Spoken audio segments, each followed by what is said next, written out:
राजकुमार पति, दिल को छू लेने वाली कहानी। शादी के फेरे होते ही मेरी विदाई हो गई और बहुत दूर का सफर करके हम गांव में आ गए। ससुराल पहुंचते ही मुझे एक कमरे में बैठा दिया गया। मैं एक पढ़ी लिखी लड़की थी और मेरे मम्मी पापा ने मेरी शादी मेरी मर्जी के खिलाफ एक किसान से की थी जिसका नाम पंकज था। मैं अपने भाग्य पर रो रही थी। इसके अलावा और कुछ कर भी नहीं सकती थी, बस बैठी रो रही थी। कुछ देर बाद मेरे पति अंदर आए तो मैंने हल्की सी एक झलक उनकी तरफ देखा तो वह एकदम मुझे अनपढ़ गंवार सा लगा। रंग थोड़ा सांवला था। वह मेरे सामने आकर बैठ गया और मुस्कुराने लगा और मुझे देखने लगा। मुझे उसका ये देखना भी बहुत बुरा लग रहा था। वह मुझे एक आंख ना बहा रहा था। वह मुझसे कहने लगा, मैं बहुत किस्मत वाला हूँ जो मुझे तुम जैसी खूबसूरत और पढ़ी लिखी पत्नी मिली है। मैंने उसकी बात का तुरंत जवाब दिया और कहा, मैं बहुत बदकिस्मत हूँ जो मुझे तुम जैसा पति मिला है। मेरी यह बात सुनकर उसके चेहरे का रंग उड़ गया। उसे शायद मुझसे ऐसी किसी बात की उम्मीद नहीं थी, क्योंकि मेरा दिमाग बहुत खराब था। मेरे माता पिता ने लाख मना करने पर भी मेरी शादी गांव में की थी। मेरे मना करने पर उन्होंने कहा कि लड़का बहुत अच्छा है, अपनी जमीन पर खेती करता है, अच्छे खानदान से है, कमाता भी अच्छा है, तुम बहुत खुश रहोगी। लेकिन क्या खुशी बस अच्छी कमाई अच्छे खानदान तक ही सीमित है? मेरी खुशी कोई मायने नहीं रखती। मेरे अंदर नकारात्मक विचारों का एक सैलाब भरा पड़ा था।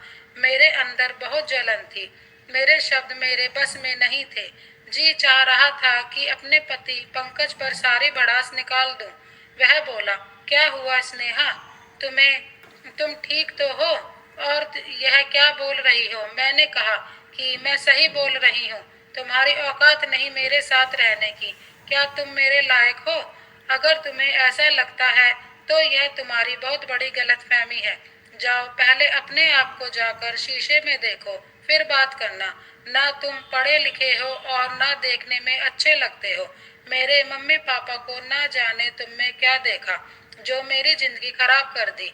ये सब बोलकर मैं रोने लगी।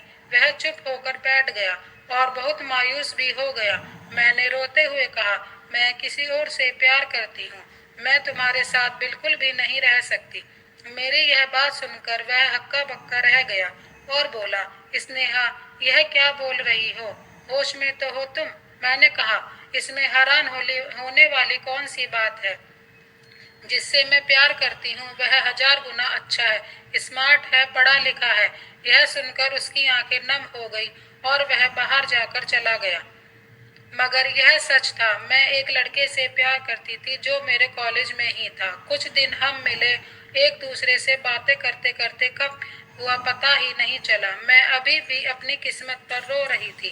कुछ देर बाद पंकज वापस रूम में आया। उसकी आंखें थोड़ी सूजी हुई थी और पूरा चेहरा पानी से गीला था। वह शायद रो कर आया था। उसने चादर उठाई और नीचे जमीन पर लेट गया। मैंने भी अपने कपड़े बदले और बेड पर सो गई। बहुत दिनों तक ऐसे ही चलता रहा। ना मैंने पंकज से कोई बात की और ना पंकज ने मुझसे। वह सुबह होते ही खेतों में चला जाता। शाम को थक हार कर जब वापस आता, उसके मिट्टी से भरे कपड़े और पसीने से पूरा शरीर भीगा रहता है, जिसको देखकर मुझे उससे घिन आती थी। मैं बड़े गुस्से से उसकी तरफ देखती और मुंह फेर लेती थी। मुझे देखकर वह कमरे में चला जाता और नहा धोकर वापस आता। मेरी मजबूरी यह थी कि मुझे सबके साथ बैठकर खाना खाना पड़ता था। मेरे ससुराल में सब एक साथ बैठकर खाना खाते थे, जो मुझसे बिल्कुल भी नहीं होता था। कुछ दिनों तक तो मैं आधे पेट खाकर ही उठ जाती। शायद यह बात पंकज को समझ आ गई थी कि मैं उसके साथ बैठकर खाना नहीं खा पाती, इसलिए वह अब खुद आधा पेट खाकर उठ जाता और मैं भर पेट खाना खाती। मुझे इससे बिल्कुल भी फर्क नहीं पड़ता कि पंकज सारा दिन खेतों में मेहनत करता है और शाम को थक हार कर घर आता है तो उसे भर पेट खाना भी नहीं मिल पाता। मैं तो बस अपनी अधूरी ख्वाहिशों के बारे में ही सारा दिन सोचती रहती और अपने प्यार आशीष के बारे में ही सोचती रहती। मेरे पास जो फोन था वह मेरे मम्मी पापा ने वापस ले लिया था, क्योंकि यहाँ बहू बेटियों को फोन रखने की इजाजत नहीं है। जब मुझसे रहा नहीं गया तो मैंने सारी शर्म लिहाज छोड़कर अपने पति पंकज से फोन मांगा और बोला कि मुझे आशीष से बात करनी है। मेरी बात सुनकर वह आश्चर्य से मेरी तरफ देखने लगा। मैंने पंकज के हाथों से फोन ले लिया और आशीष का नंबर डायल करके बात करने लगी। जब मैंने आशीष से बात की तो वह भी मेरी वजह से परेशान था। मैंने उसे रोते हुए सारी बात बताई। पंकज भी मेरे पास है, इस बात से मुझे कोई फर्क नहीं पड़ा। उसने चुपचाप अपनी चादर ली और जमीन पर सो गया। अब तो यह मेरा रोज का काम हो गया था। मैं रोज पंकज से फोन लेती और आशीष से बात करने लगती।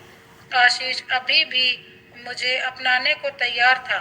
एक दिन बात करते करते मैं अपने रूम से बाहर चली गई। पंकज सो गया था और घर के बाकी लोग भी सो गए थे। मैं आशीष से बात कर रही थी। अचानक मेरे देवर ने पीछे से आकर मुझसे फोन छीन लिया। बोला, बेशरम औरत, पति के होते हुए यार बना रखे हैं, शर्म नहीं आती जरा भी। उसकी आवाज सुनकर सभी लोग नींद से जाग गए और बाहर आए। पंकज भी आंखें मलते हुए आया और बोला, क्या हुआ, क्या बात है, इतनी रात को क्यों शोर मचा रहे हो? मेरे देवर ने सबके सामने मेरी पोल खोलनी चाही, पर पंकज ने बात को संभाल लिया। किसी को कुछ पता नहीं चला। मुझे बहुत गुस्सा आया कि मेरे यहाँ से जाने का रास्ता बंद हो गया। अब मैं आशीष से कैसे मिलूंगी? पंकज ने अपने भाई अमन को झूठा साबित कर दिया और कहा, मेरी पत्नी पर मुझे पूरा विश्वास है, यह ऐसा कुछ भी नहीं करेगी और यह अपनी सहेली से बात करती है। उसने मुझे बताया था पहले ही। मैं अपने कमरे में जाकर पंकज से लड़ने लगी कि तुम्हारी वजह से यह सब हुआ है। तुमने किसी को कुछ क्यों नहीं बताया? तुम मुझे छोड़ क्यों नहीं देते? क्योंकि मम्मी पापा की वजह से मैं खुद कुछ नहीं कर सकती थी। पंकज बोला, अगर मैं तुम्हें छोड़ भी दूंगा तो भी तुम पर कोई इल्जाम बर्दाश्त नहीं कर सकता था, क्योंकि तुम्हारी और तुम्हारे मम्मी पापा की इज्जत मेरी भी इज्जत है। अगर वह लड़का तुम्हें इज्जत के साथ अपनाने को तैयार है तो मैं खुद तुम्हें उसके पास लेकर जाऊंगा। उससे बात करके सारा इल्जाम खुद पर लेकर तुम्हें घर छोड़ दूंगा और तलाक के पेपर भी भिजवा दूंगा। तुम खुशी से शादी करना और खुश रहना। यह सुनकर मैं बहुत खुश हो गई। पहली बार उसके लिए मेरी भावनाएं बदलने लगी थी। लेकिन मैं होश में आई और सारी बात आशीष को बताई। वह भी बहुत खुश हुआ। 2-3 दिन बाद पंकज के साथ मैं शहर आशीष के घर पर गई और पंकज से बोली, अब तुम जाओ और मुझे तलाक के पेपर भिजवा देना।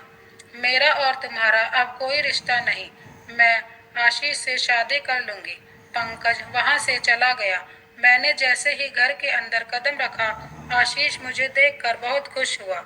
घर में उसके अलावा और कोई नहीं था, जबकि उसने कहा था उसके घर वालों को बता दिया है। मैंने पूछा, तुम्हारे घर वाले कहाँ हैं? वह बोला, अंदर आओ, कमरे में बैठकर बातें करते हैं। हम दोनों ने ढेर सारी बातें की। उसने हम दोनों की फोटो ली और किसी को सेंड किया। मेरे पूछने पर बोला, तुम्हारे देवर को फोटो सेंड की है, और बाथरूम में चला गया। थोड़ी देर बाद उसी नंबर से मैसेज आया, लड़की तो लाजवाब है, पर इसकी कीमत 3 लाख रुपए दूंगा। जब मैंने यह पढ़ा तो मेरे पैरों तले जमीन खिसक गई। इससे पहले कुछ अनर्थ होता मैं वहां से भाग आई और रोते रोते ससुराल पहुंची।